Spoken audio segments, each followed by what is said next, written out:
ॐ शन्नो मित्रशं वरुणः शन्नो भवत्वर्यमा शन्न इन्द्रो बृहस्पतिः शन्नो विष्णुरुक्रमः नमो ब्रह्मणे नमस्ते वायो त्वमेव प्रत्यक्षं ब्रह्मासि त्वमेव प्रत्यक्षं ब्रह्म वदिष्यामि ऋतं वदिष्यामि सत्यं वदिष्यामि तन्मामवतु तद्वक्तारमवतु अवतु माम् अवतु वक्तारम् ॐ शान्तिः शान्तिः शान्तिः.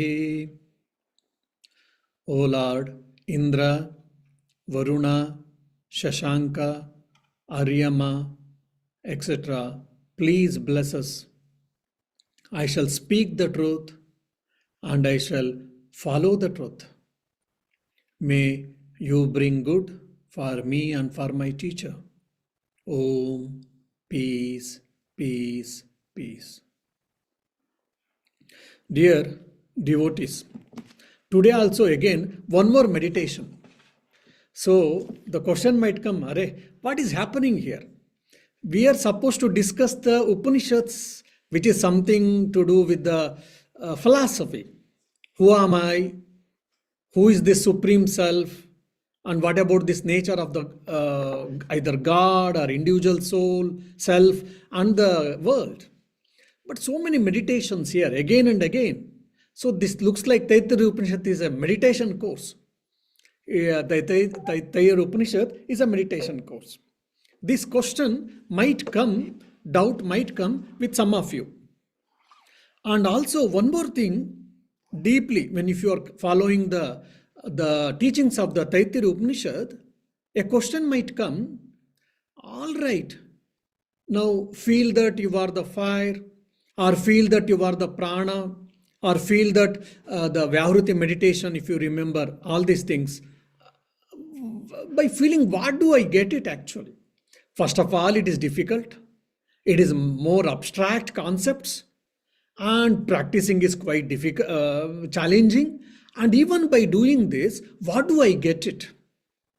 Really, will I get anything? Or really are people who didn't had a job, so they thought something and they have written, and Swami doesn't have any other work apart from teaching Vedanta. So in the name of Vedanta, he is teaching, and we are poor people, we are also listening. So is it really? So this question might come, and if not, it should come.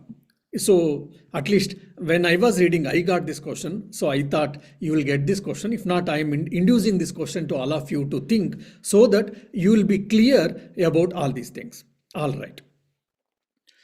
Now, before going to that, I would like to narrate an example or a story from the master's life, that is Sri Ramakrishna's life. Sri Ramakrishna once, he had an experience where two people came out from his body. One was devotee who was wearing a Rudrakshi mala, who was looking very pleasant and divine in nature.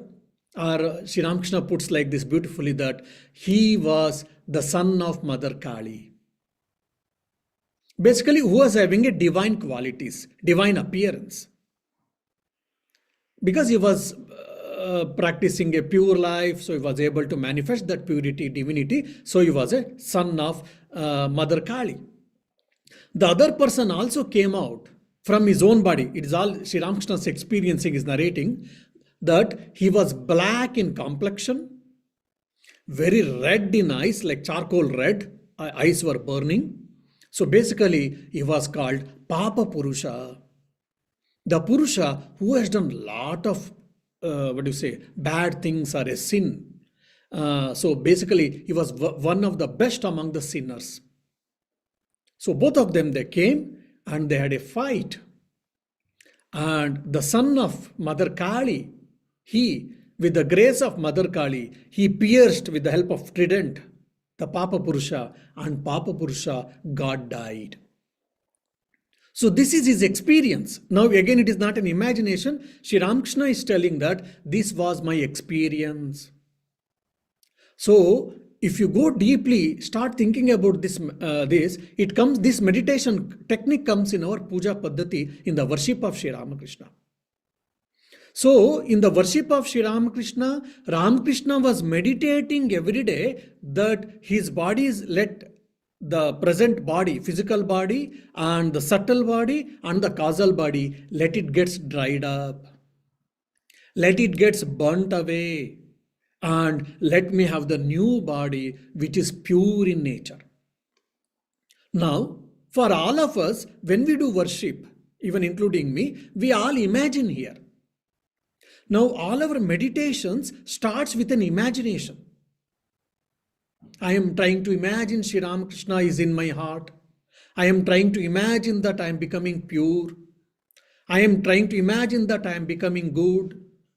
So meditation starts with imagination actually, in the name of concentration also. But slowly, when our mind gets purified, when our mind gets concentrated, that imagination becomes the matter of an experience. So it is not an hallucination, rather the meditation starts with imagination, it becomes an experience. Now probably Sri Ramakrishna might have also started with an imagination, just like any priest does, any worshipper does, that his body is getting dried up and his body is getting burnt away and he is getting a new body, and with that new body he's consecrating the new body. There's a methods of course doing that, and he has become pure enough to worship the Divine Mother Kali.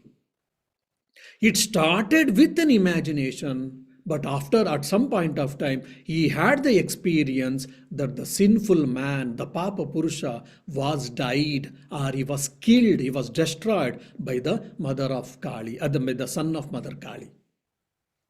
Though, so when we read these Upanishads, because quite 5 types of Samhita Upasana we saw, and 4 types of Vyaruti Upasana we saw, 9 types, and again one more meditation now, Hiranyagarbha Upasana, we'll be seeing the 10th type of meditation. So when we are seeing 10 types of meditations, all these things are useful or what? If you think, yes. It starts with imagination, but it ends with experience or actualization. So this is what the basic philosophy behind all these things. That's one thing. And second thing, here basically it is a step-by-step process. It is a step-by-step process. The Rishi, the teacher, is preparing the disciple's mind so that he will be able to comprehend the truth. Truth is what? I am that self. Now, I keep on saying this. I might have told in earlier also. Tattvamasi Shvetaketu. When the Uddalaka, he told to his disciple and son, as well as his son, Tattvamasi Shvetaketu.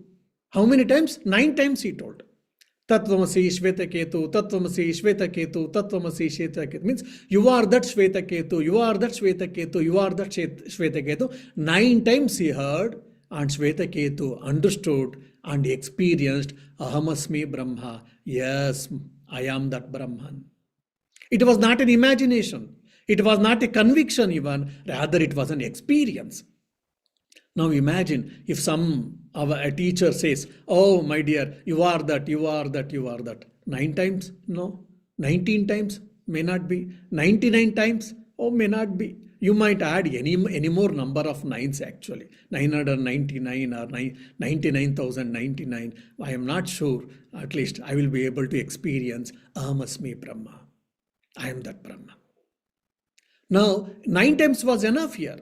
And in Sri Ramakrishna's case, 1 time was enough. His Totapuri, he gave his sannyasa and he told the Mahavakya, Ahamasmi Brahma, he gave, and he asked him to meditate. And Sri Ramakrishna, all of us, we have got a problem in meditation. Now, Sri Ramakrishna also had a problem in meditation. What was the problem? He was not able to think I am the self. Why? Because his mind was struck with the Divine Mother's form. Sri Ramakrishna opened his eyes after some time and he expressed his inability to the Guru. Guru, I am unable to meditate. Totapuri took aback. What? I thought you were the best spiritual aspirant. Uttama Adhikari. best aspirant, eligible as student, I thought, why are you not able to meditate? What is your problem? Sri Ramakrishna expressed, I am not able to forget Divine Mother Kali. I am not able to go beyond Mother's form. And Totapuri, he got angry and he saw, somehow interestingly, he got a small piece of glass. And he took it, he pricked in between the eyebrows, which is called Agna Chakra. He asked, concentrate there. And while concentrating, Sri Ramakrishna explains that his experience, he got the sword of knowledge. With the sword of knowledge, he destroyed, he cut the mother's form, and mother's form disappeared, and he went to Nirvikalpa Samadhi. So in Sri Ramakrishna's case, Totapuri gave a mantra only one time. Mahavakya, Ahamasmi Brahma, Aham Brahmasmi, and he asked him to meditate, and no, then he pierced glass with a piece of glass in between the eyebrows, and he said, concentrate there, that's enough. For him, only once enough Mahavakya to experience who am I, and he went into Nirvikalpa Samadhi. What is Nirvikalpa Samadhi? The experiencer, experience and experienced. All the three getting merged. Only pure consciousness exists. Even there is no aware of the consciousness. I am aware that I am getting into meditation. I am aware that I am merging into consciousness. No, I am that consciousness. So it all starts with imagination. Very well. Statutory warning again. Meditation is not an imagination. It starts with imagination. That's what I'm trying to tell. So don't get confused. So meditation starts with imagination, but it ends with an experience. So now all these type of meditational techniques, whatever we discussed, by doing what happens, it starts with an imagination, but it becomes the matter of experience. And out of experience, the Rishi is teaching his experience to his disciples out of compassion. Even you can also reach this. So if you know this philosophy, if you know the science behind this meditation techniques, then probably you'll be able to appreciate this. And if you are interested, you can try to practice any of these upasanas. All right.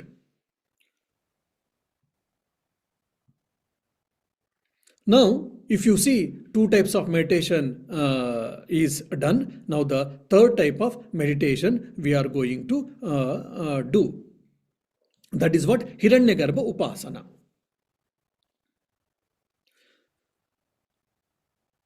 Now, in the Samhita Upasana, first 5 types of meditation, whatever we discussed, there if you see, the unity in the diversity at the physical world, we started with actually. The unity in the diversity, it started with the physical world with the conjunctions. Sandhi, if you remember.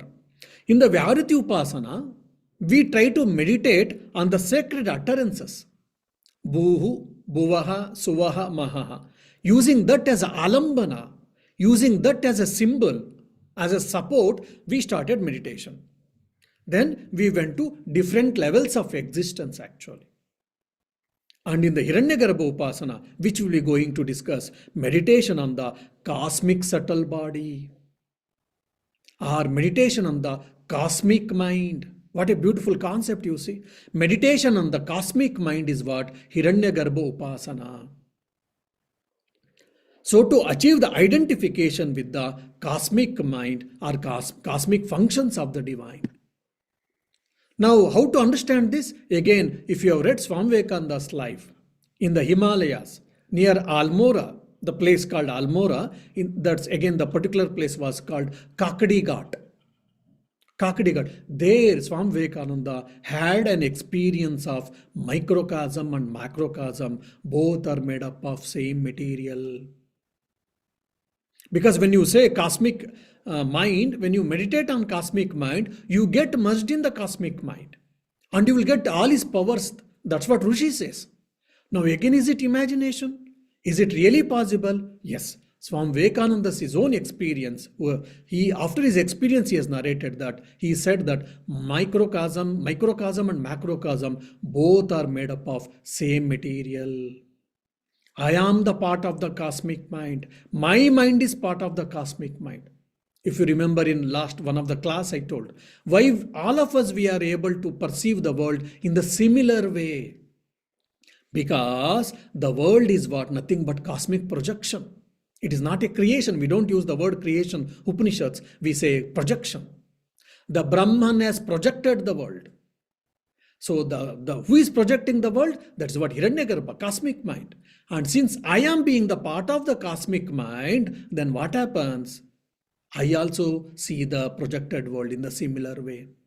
For example, in the Ireland, strike is going on now. Why? Because there is a fuel price or gas price is increased. From 3 days, the farmers and some people are also doing strike. As a result, roads are getting blocked, traffic is getting jammed, and people had to park their vehicles wherever they get the place, park the vehicles, and they had to walk for a few kilometers.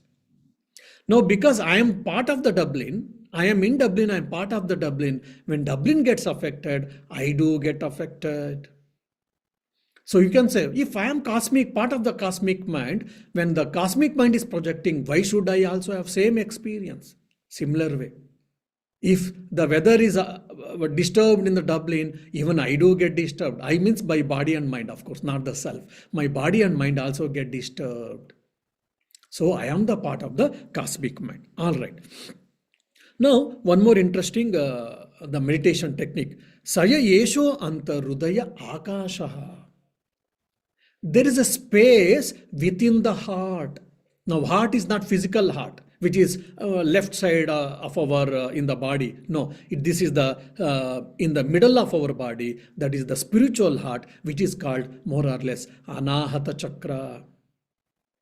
The Anahata Chakra has got 12 petals. And inside Anahata Chakra, there is one more small lotus which has got 8 petals. And that 8 petals is in the upside down. Like inverted lotus bud, if you keep, how it will be there? Like that 8 petaled lotus, it is in the upside form. That is the description is given by the Tantras and the yoga philosophy of the Anahata Chakra. And when our Kundalini rises from Muladhara, from the base to the Manipura, Swadhisthana and Anahata, when the Kundalini Shakti comes and it touches, then it becomes normal, upside down. The stalk was above and the bud, the tip of the bud was down, and it became upside down and it blooms.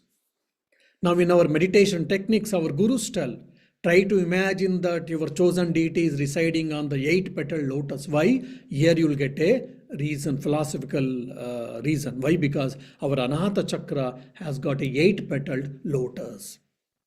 Okay, in that 8 petal lotus, Saya Yeshonta Rudaya Akashaha, in that Rudaya, that is in the heart, spiritual heart, there is a space. So Akasha means Avakasha, a heart, all right. And Tasminnayam Purusho Manomaya.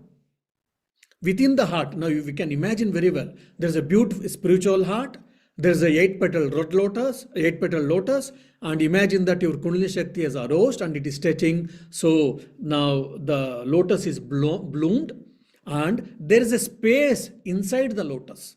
Very well we can understand.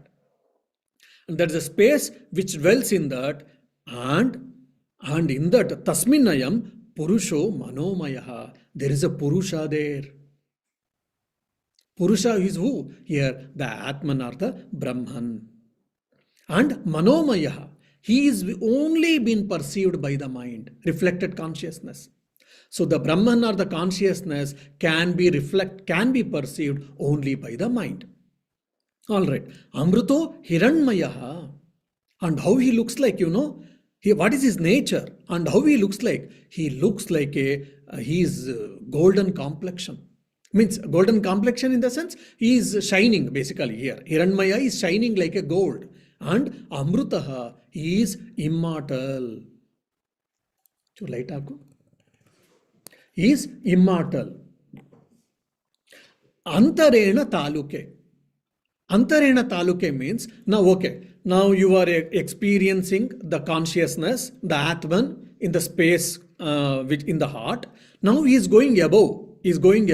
How is he going? Antarena Taluke.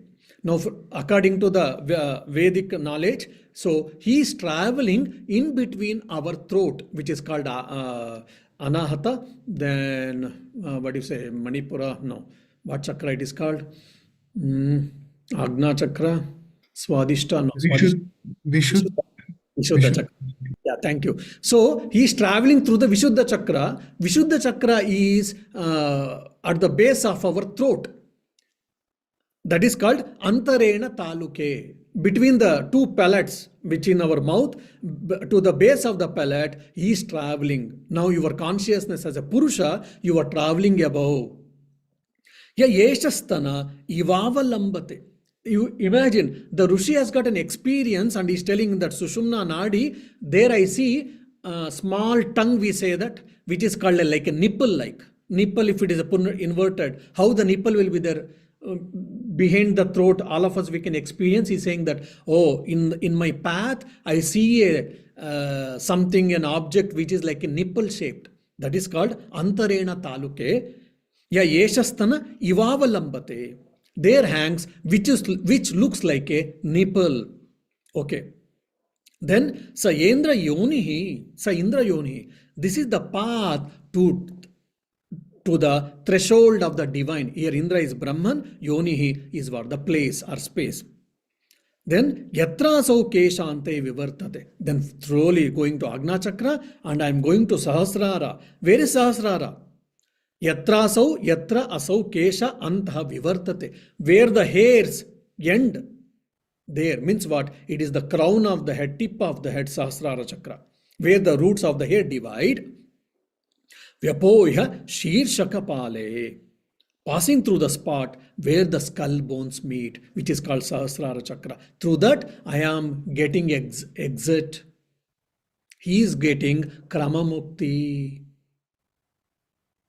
Now imagine all these things are his experience.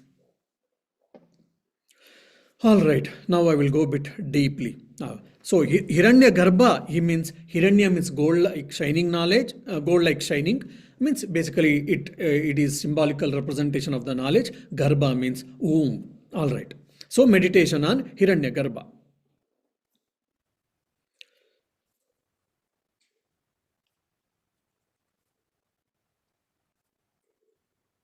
Now, Sa Yesho Anta Rudaya Akasha, when I was trying to tell, even in the Kathopanishad it also comes, in Mundakopanishad also comes. According to the Upanishads, our size, the space of the heart is the space which is like our fist.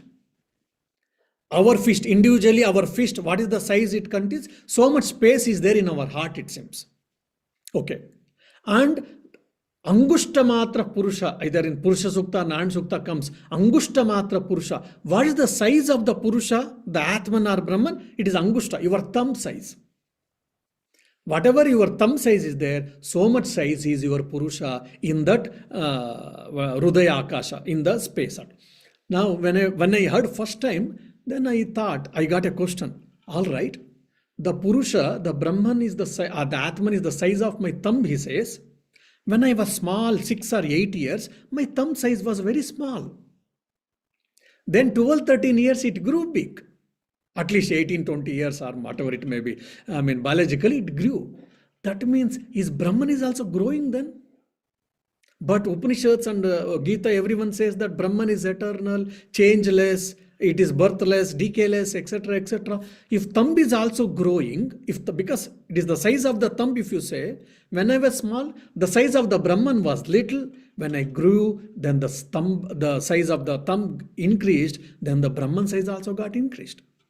Either logically it should be there, or otherwise Upanishad is telling wrongly, or somewhere something wrong.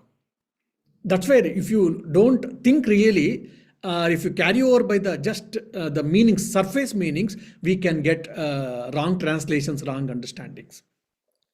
Then, out of respect, out of due respect, Rishi cannot be probably by me wrong. My understanding may be wrong. So, as giving to benefit of doubt, then I started thinking more and more and discussing with the leader, with the teachers and the senior monks. Then I got the beautiful answer. Oh my dear, this is only symbolical meaning. Don't take it literally. When Angushta Matra Purusha, the Purusha is the size of the thumb, don't take it literally. Just think that the Purusha is residing there. When I say Purusha is residing, people will say, okay, how is he residing? What is his size and etc. So it has been told. So don't take it literally. It is only try to consider that the Purusha is in your heart. Again, the question should come to your minds that if Purusha or the Brahman is all pervasive, then why the Rishi is telling only is in the heart? Then Brahman is not in my eyes? Brahman is not in my skin? Brahman is not outside my body? Why only in the Hridaya? Yeah, so this is only an alambhana for the meditation or to experience the consciousness, to experience the God. When God is omnipresent, He is everywhere, then why should I meditate in the heart itself? It is only a stepping stone to feel the presence of the Lord or presence of the self in the heart. I think in one of my class I told, according to the Vedas, the brain is the office space for the Purusha, and the heart is for the residential quarters for the Brahman. And residential quarters is more important for all of us because we stay there, we relax and etc. Office we go and work. So Purusha goes while working to the brain, and otherwise he most of the time he stays in his resting place or in his residential quarters. That is what Hridaya. That's what Hridaya is given so much importance. Anyhow, so why Angushta Matra Purusha has been told, it's only symbolical meaning, it should not be taken literally. Now, why we should start meditating in the heart, either God or Brahman? Why? Because it is only to start the feeling of the presence of the God or presence of the self. That you should understand. Then you will not get carried over. Otherwise, you will think Upanishads are contradicting themselves. When Brahman you say all pervasive, Broteti Brahma you say, Brahman is infinite, you say infinite, not the mathematics infinite, I'm saying philosophical infinity. When it is infinity, how can you say that Brahman exists in your heart? That too, the size of the thumb, oh my God. It is only just to feel the presence of the Purusha. All right. And it also helps for us to practice the concentration actually. All right. And Manomaya. And Manomaya means what? He can be perceived only through the mind. That's the one thing. And one more, the Shankaracharya writes a beautiful commentary on this Manomaya word, and he gives 2-3 explanations. One more explanation he gives is Manaha means knowledge, Maya means consisting of that knowledge. So the Brahman is what? The embodiment of knowledge, Archit Swarupa. So Manomaya. Manomaya is also can be the nature of the Brahman. All right. And by knowing the Brahman, what happens? You will become immortal because it is the nature of the Brahman. Now, Antarena Taluke, you done. So through Brahmarandra, you will exit and you will get the Krama through Shuklagati in Bhagavad Gita. If you remember, you will go to the path of sun and you will go to Brahmaloka, and at the end of the creation, you will attain the Mukti. That is called Krama Mukti. I mean, that's where there is a quite interesting point I wanted to make. Of course, in our Ramakrishna mission, this tradition is not followed. In the traditional pontiffs, in the traditional monasteries in India, when a monk dies, either using a coconut or using a conch, using a coconut or a conch, they open the tip of the head, thinking that let the Purusha travel from this Brahmarandra so that the monk will get, at least monk will go to Brahmaloka and he will get Mukti.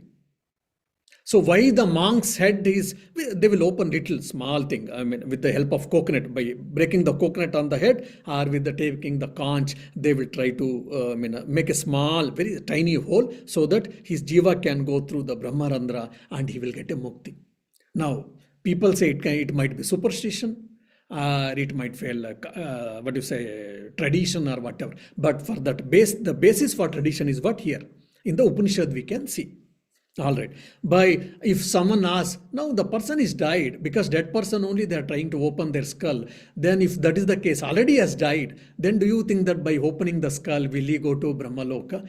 Definitely. Logically, it is not tenable and it is not possible. But out of rituals and the traditions only people follow, I can say.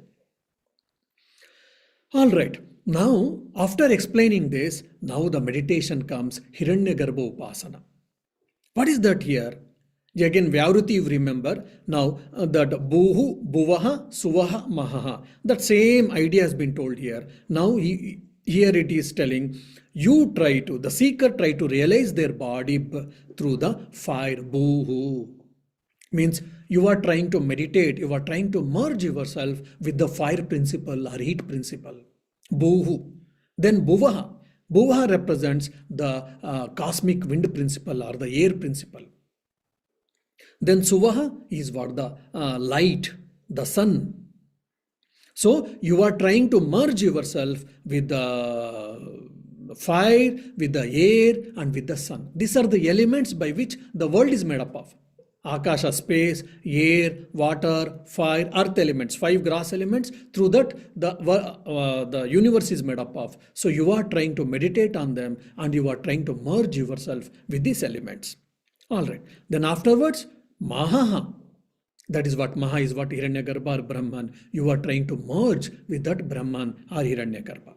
So by achieving it, oh Swami, it is so boring if you feel. So they are telling, oh my dear, if you practice Hiranyagarbha Upasana and if you get established, what happens? Apnoti Swarajyam. Even if you want to be a very powerful man, you can rule the world. You will be the Lord of the universe. If you want to rule the world, you can be the Lord of the universe. Otherwise, you will get the self-realization. Apnoti Swarajyam. Manasaspatim. And you will get the mastery over mind, mastery over speech, sight, hearing, and knowledge. No more reading is required. Why? You have got a mastery over the knowledge. You need not to attain any more Upanishad class next time. Oh Swami, I have got the mastery over the knowledge now. So basically here, the meditation starts with the individual self. If you see the step by step, I will explain the slokas, you will start feeling that I am the Purusha who is residing in the heart. As a Purusha, slowly, then you are expanding your consciousness, expanding your awareness with the physical elements, like air, heat, sun and all. Then slowly, you are trying to expand your awareness with the cosmic self and with the consciousness itself. So it is nothing but expansion of awareness from your individuality to the individual self to the supreme self. So when you understand all these steps, you will be able to appreciate this Hiranyagarbha Upasana and you will be able to practice the meditation technique also. All right. Now we will going this base. I will go to the mantras now. Bhurityagno pratitishthati. Pratitishthati, it comes every time. So it means at the pratitishthati means at the time of the death, the meditator merges. He gets established, he gets merged. Pratitishthati, where Bhuriti Agnau. The meditator merges with Agni Devata, with the fire god, which is represented by Bhuhu Vyavruti. Vyavruti means sacred utterance, which you know, Bhuhu. So the person, he merges with Agni Devata, which is represented by Bhuhu. Bhuhu is a proper noun. Okay, Bhurityagno Pratitishthati. Bhuva iti Vayo. Pratitishthati should be added for every sentence. Bhuva iti Vayo. Then he also merges with the Vayu principle or Vayu Devata, presiding deity of the wind. That is called Bhuvaha. Then Suvariti, Aditya. He merges into the Surya Devata, that is the sun god, and which is represented by Suvaha. All right. Maha iti Brahmani.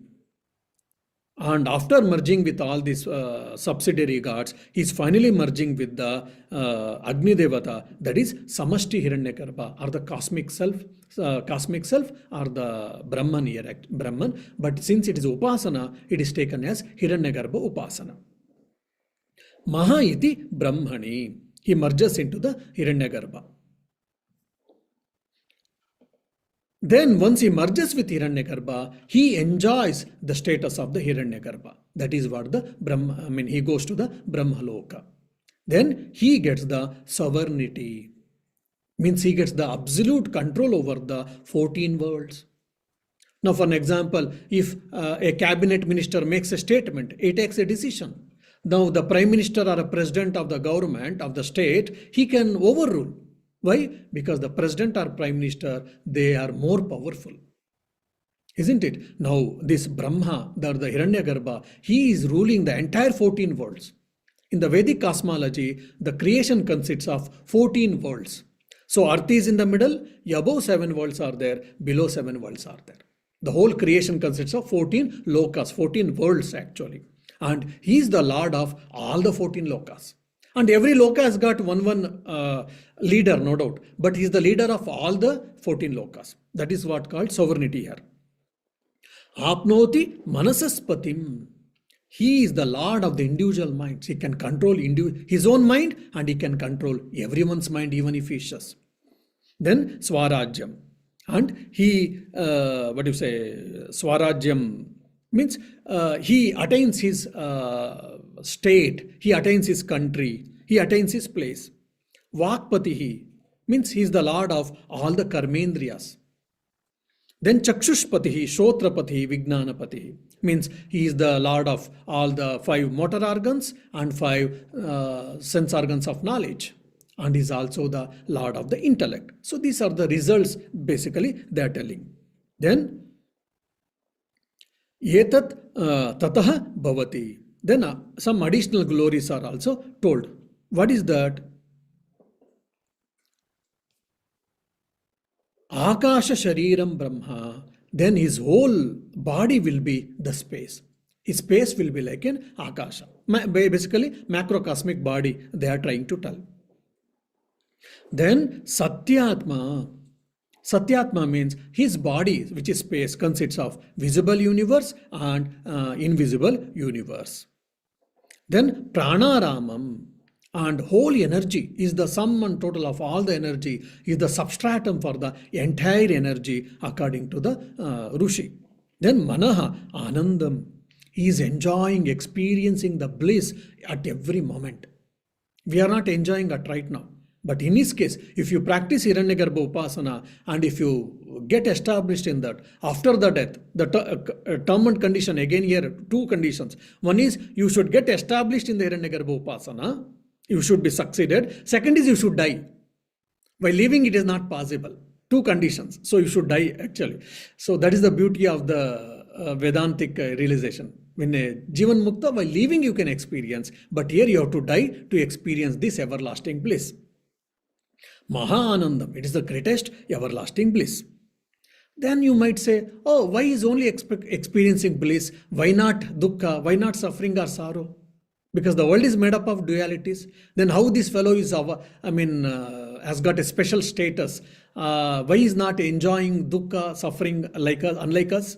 Because he has done so much punya, so much good things, good actions. Because of that, he need not to suffer at all. That's what the some people makes the comments. All right. Shanti Samruddham, and he attains the total peace. He attains total peace. Iti Upasva. Who meditates on this Hiranyagarbha, thus he gets Brahmapadam. He attains that Brahma or Brahma Padavi or the Brahma Loka. Prachina Yogya. So Prachina Yogya means he is addressing the student. Oh my dear student, if you want to go to Brahma Loka, if you want to get Hiranyagarbha, attain Brahma Hiranyagarbha, you meditate thus. Whatever I told in the way, by meditating, you, oh Prachina Yogya, oh my dear student, you will also attain Brahma Loka. All right, I think you'll be, I went little fast, no doubt, because I thought I've given enough background. So the mantras, I went little fast. I hope you were able to understand. So probably we will try to, I will try to simplify that meditation technique. If you are interested, just we will try to meditate this Hiranyagarbha Upasana for 5 minutes. Then afterwards, followed by Q&A, we can go. Or otherwise, we'll finish Q&A, then we'll go to meditation, which you want. First Q&A, then go to meditation, or meditation, then Q&A? First Q&A and then meditation, Swamiji. Okay, go ahead if you have got any Q&A. So this in this mantra, in the Hiranyagarbha Upasana, Mhm. all this that has been explained now, you have explained, it shows that it indicates some material gain, right? So, for example, we attain this, for example, uh, Shanti, Samruddham, and Brahmapadam, and all that indicates material gain. Does this mantra also indicate the other thing that you explained in the previous class, that by doing such upasana, if it is Nishkama Upasana, then one automatically attains Brahman? Here it's Yes. Brahmapadam, and is the other thing Brahman? Is it explained also, The Swamiji? commentators say that if you do a Sakama Upasana, Yes. desiring a result, if you meditate, desiring result is what? Attaining Brahmaloka or Brahma Padavi. Mm. I want to become a Hiranyagarbha. Means I want to be the creator, Lord of creation for next loka, because this time there is already one, there is no vacancy. If you attain, there will be only next, when the next creation, the next cycle of creation starts, till then you can be there, then you will get that post, because there is no vacancy in the post now. So if you are desiring for that Brahma Padavi, or you want to go and stay in the Brahmaloka and enjoy the bliss for long time, if you have got that desire, and if you practice Hiranyagarbha Upasana, Shukla Gati, as Bhagavad Gita says, through Shukla Gati, the path of light, you will go and you will attain, you will go to Brahmaloka. So till at the end of the creation, you will be staying in your subtle body, and at the end of the creation, you will merge. You will merge means what? Your subtle body gets destroyed, then your individuality, so-called individuality, gets dissolved. That is the one that is called Sadhya Mukti. No, I want Brahma Padavi. I want to be a Brahma. That is a lot of creation, which the Brahmaji, the Chaturmukha Brahma, or the four-headed Brahma, I want to become. Yes, you do Hiranyagarbha Upasana. When you get established in the Hiranyagarbha Upasana meditation, when you leave the body, again you will go in the path of lights, that is Shukla Gati, and you will go and stay in the Brahmaloka. And in the next cycle of creation, you can become a Brahma. Well, Okay. oh Swami, I don't want all these things. Again, it can be one more bondage, and again, whatever it may be, I have to work again. I am already suffering, or I am already struggling in working in office, and also I don't want to work anymore. No, better not. I want to just experience who am I and get lost from this bondage and all. If you do this meditation with the Nishkama karma, without desiring any result, just if you meditate, then what happens? The commentators say that you will experience the knowledge, or you will become fit. You will become eligible for the Jivan Mukti. Means what? Your mind gets, fit enough to, or it gets purified, it gets emotional stability you will get, so that you can experience the consciousness. You will experience the consciousness either while living or at the time of death. That is what Jivan Mukti is. What while living you will experience. Krama Mukti is what? At the time of death. At the time of death. At the time of death you will experience who am I. Either of this will be your last birth, no more any more births, no more birth and death. So if you do as a Nishkama Karma, you will get Gnana Yogyata. That is, you will become fit enough to experience the self, or to remove the ignorance actually from the other angle. Yeah. So Thank you, with the Swamiji. desire, you will get a Brahmaloka. Without desire, you will get the ultimate liberation. Yeah. Namaskar Maharajji, just one observation, like in this method of self-inquiry, Ramana Maharshi says that when you focus on that I am the experiencer, it ends up in the heart. Like the focus automatically shifts to the heart. So this ahamkara, it also resides, like we say, it resides in the mind, but then it's actually does it automatically focuses when I focus on I, does it like focus on the spiritual heart? And also when we say I am, so I don't point here, I point to the chest, or that I, not like this. So that's also. Yeah. I think I didn't go to the details because of the lack of time today, though I had thought about all these things. This Hiranyagarbha Upasana, which we discussed today, this is also called Ahangraha Upasana, which is very quite famous. Ahangraha Upasana, this is also called. Anyhow, now, when you say mind, the important point actually, even I also got this question. So when I thought I got this answer.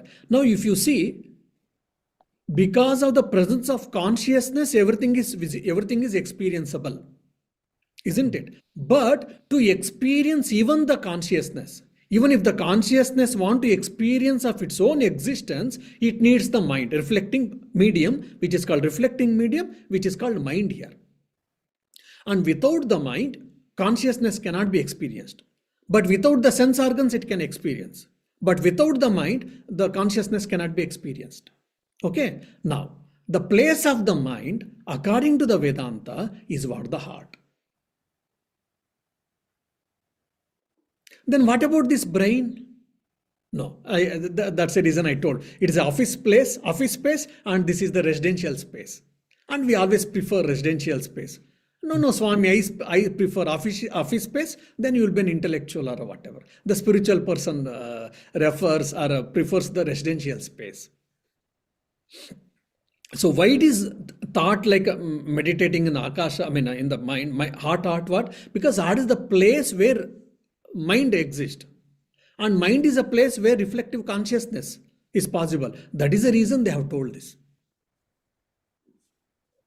There's a lot of logic behind this, I used to say. Yeah.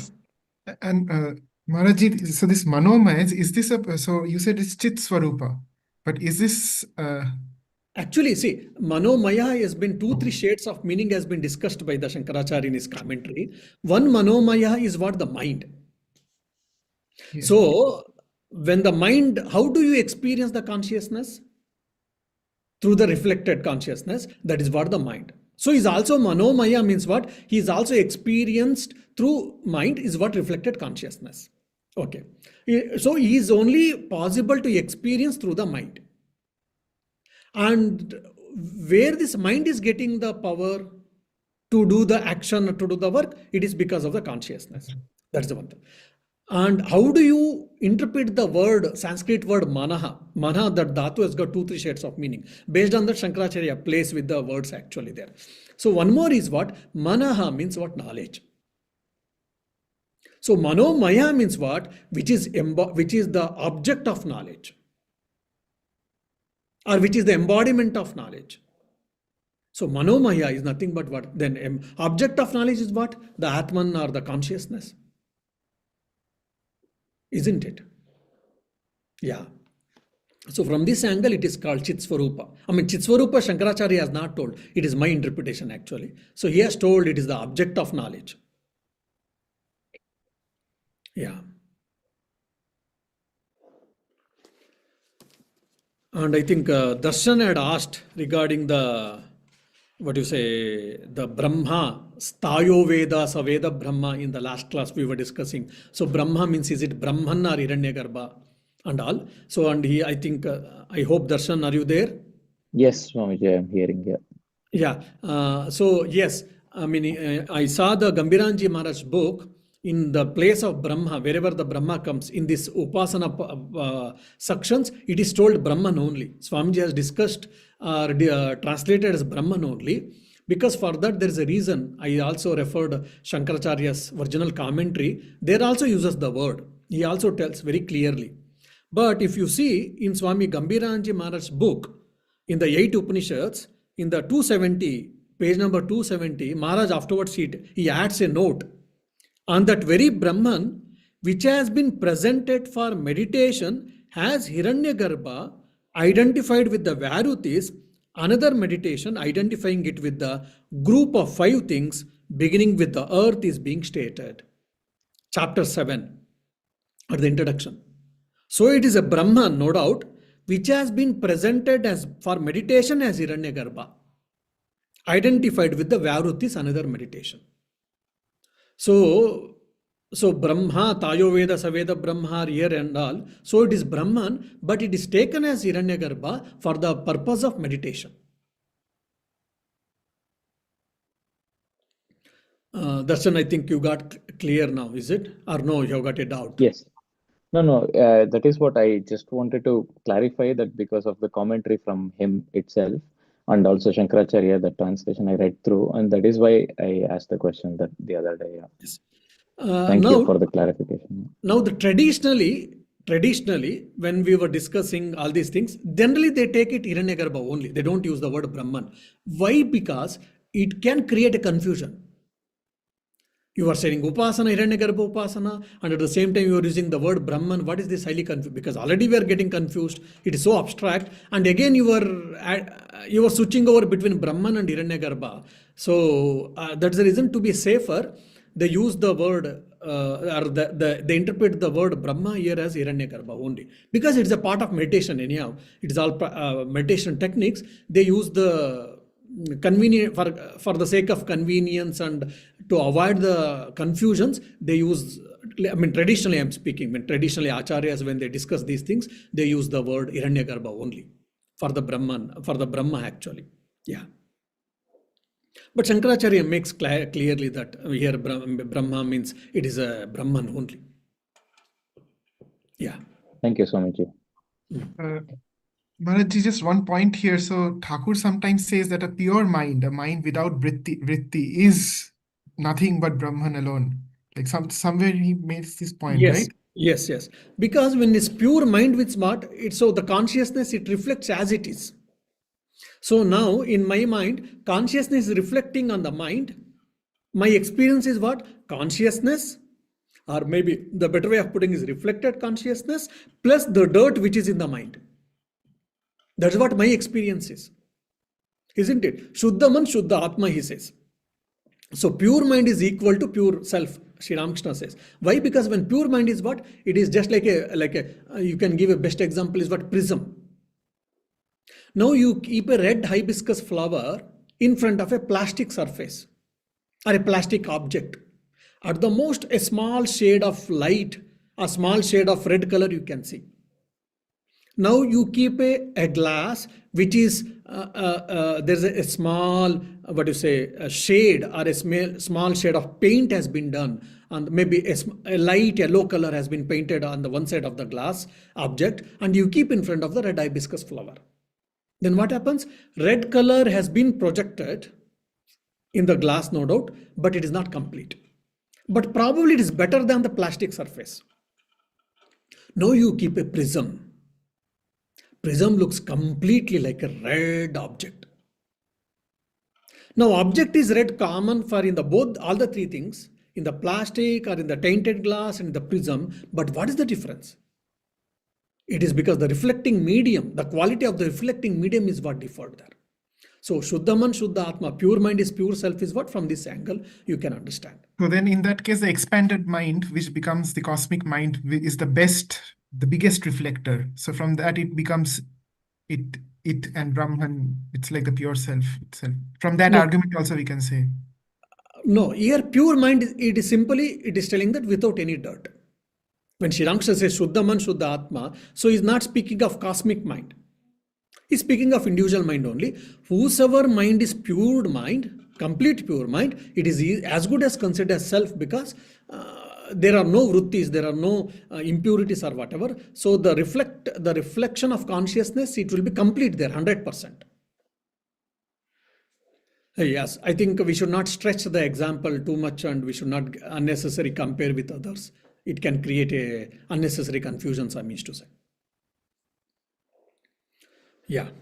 Swamiji, I had one observation myself. Shuddha Man, Shuddha Atma. This sentence also required your guidance to understand, because otherwise it can be interpreted as Shuddha Atma. So is Atma anytime Ashuddha is the question that comes immediately. Okay, yeah. Okay, Yeah, yes. thank you. It's a contextual, it is told Shuddha Man, Shuddha Atma. So there is an impure Atma then? No, Atman can never be impure. We all know that. So it is only contextually it is told. So Shuddha Man is called Atman, you can say that. That's a better way of putting probably. The pure mind is considered as good as equal to self. Okay. Thank you so much. Yeah. Or you can say Shuddha Atma you can take as individual self probably. Shuddha Man is Shuddha Atma. When you say Shuddha Atma means what does it mean actually? Why did he use the word Shuddha otherwise? Because in the Vedas, no word is, the commentators, they will always try to justify, no word was useless there, or no word can be wrong there. So out of devotion to the master, how then master use the word Shuddha? Then why did he use it if it is not required and all? If they out of respect, so faith and respect, if you tell, oh Shuddha Atma, there you can be say individual self actually. So pure mind and individual self both are one and the same. I mean, at this given point of time, that's what it coming to my mind. Probably, if I see the context where Sri Ramakrishna has told on front and back, if I read, probably I may get a better understanding. I don't know, but at this given point of time, based on my understanding, this is what I'm able to, tell. Yeah.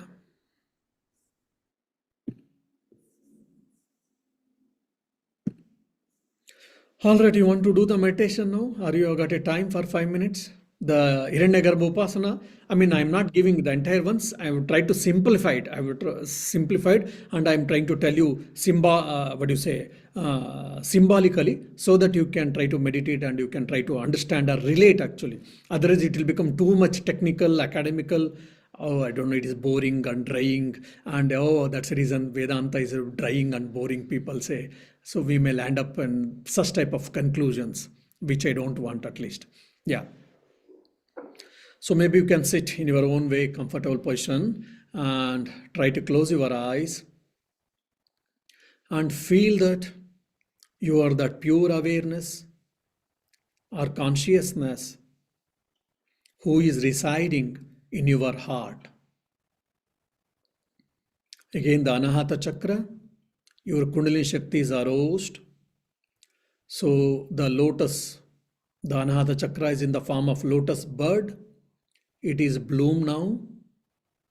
And there is a space in the lotus bud, which is bloomed lotus now. There is a space inside the lotus. And inside that space, you are existing in the form of light, in the form of awareness or consciousness. Just feel the awareness in the space of the lotus.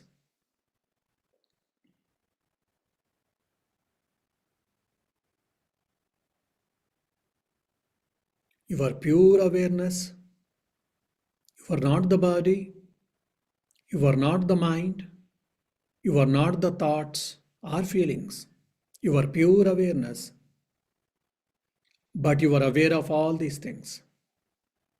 Hold on to that awareness, who is residing in the lotus heart.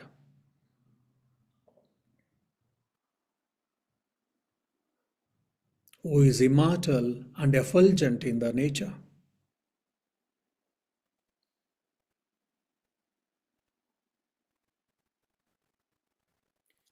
Then slowly think through the Sushumna channel that consciousness or awareness is rising above. From the Anahata Chakra, you are coming to the Vishuddha Chakra, that is the base of the two palates or the mouth. And there is also one more organ of your body which looks inverted nipple-like. Antarena taluke yayeshastana ivavalambate. So again you are traveling above from the Vishuddha Chakra and you are coming to the Agna Chakra between the two eyebrows.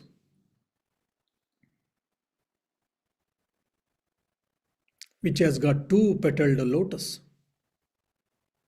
And you touched it, and that also has bloomed now. Then you come to Sahasrara Chakra, the tip of your head, the crown of your head, which has got 1,000 petaled white lotus. Now, since you have aroused your Kundalini Shakti there, you are touching the lotus, and the 1,000 petaled white lotus is bloomed. Just witness it, so beautiful.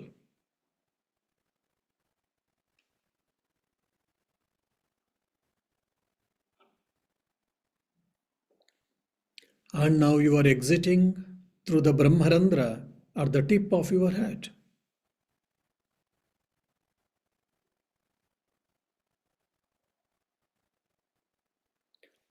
Now you identify yourselves with the cosmic self, with the Hiranyagarbha, as the Surya, as the Agni Tattva, the fire principle or heat.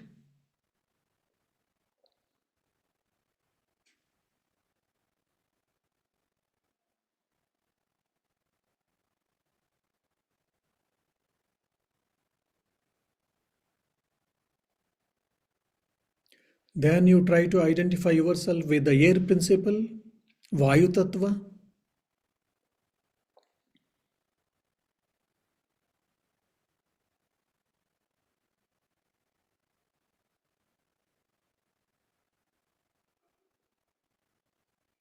Then you try to identify yourself with the Surya Tattva, the light principle.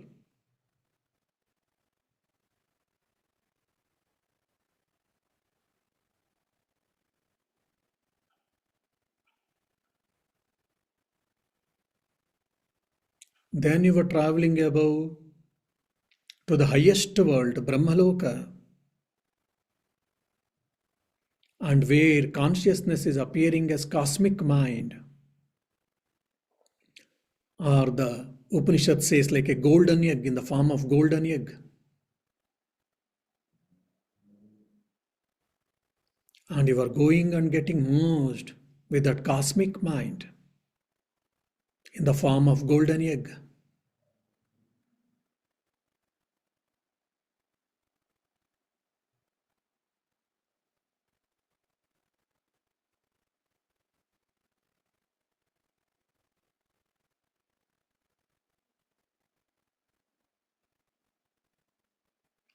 Now you are all pervasive.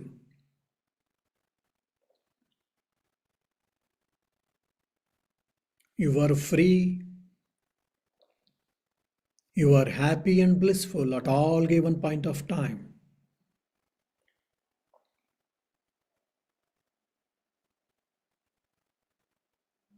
And you are the master and no more slave of your mind and sense organs.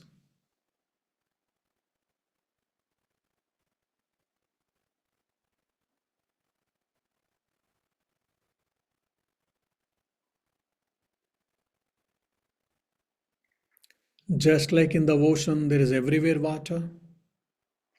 Just like a blue sky, which is all pervasive. Now you are also all pervasive in your nature. Feel that all pervasiveness.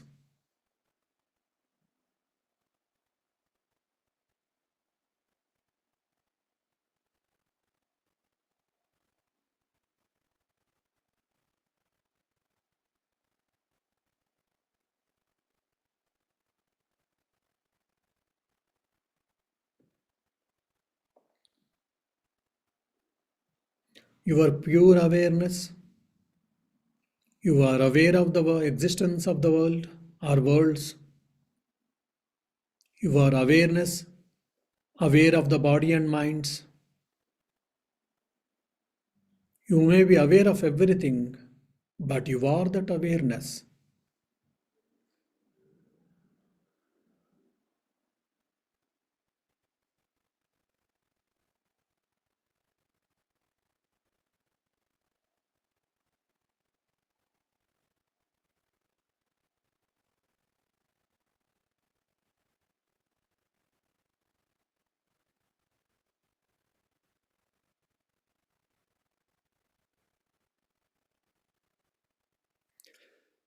Om Shanti Shanti Shanti.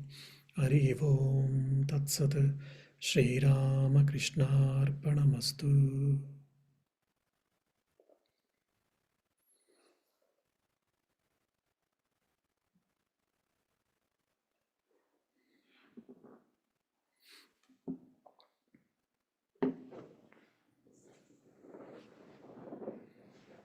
I mean, just I have given a simplified steps for this, what do you say, Hiranyagarbha Upasana. So like this, we can try to use them as different types of meditation techniques sometimes, because we need a change always. If any new thing is there, we'll have inquisitiveness and interest in practices and all. So once in a while, you can practice these type of steps and try to feel the presence of the consciousness or the witness or the God, cosmic mind more and more. Yes. All right. Good night. Cosmic self dreams. Wish you have a cosmic self dreams. Thank you, Swamiji. Thank you, Swamiji. Thank you, Maharaj. Thank you. Thank you.